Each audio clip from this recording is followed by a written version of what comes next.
This is the user and password validation.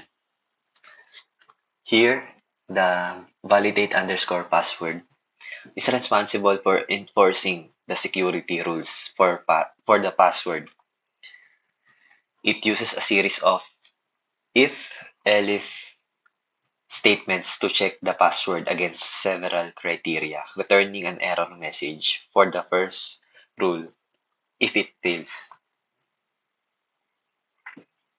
And the special underscore characters. It defines a string special character containing the allowed symbols to check for the special character requirement. And this here, the len password, the first here, it ensures the password is at least 8 characters long. And this program registers a users by collecting their personal details and then loops to validate their password against strict security rules.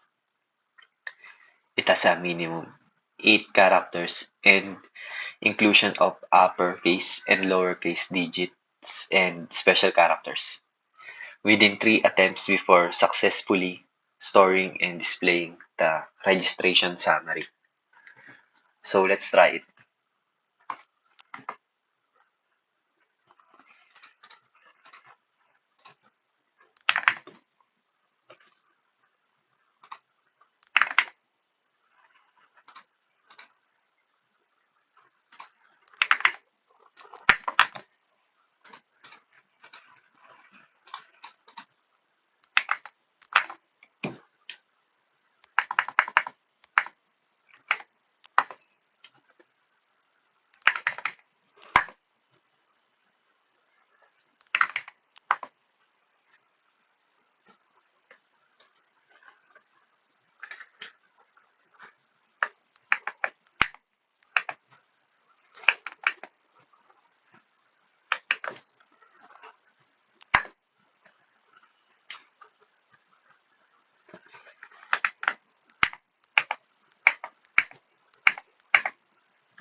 And that's all.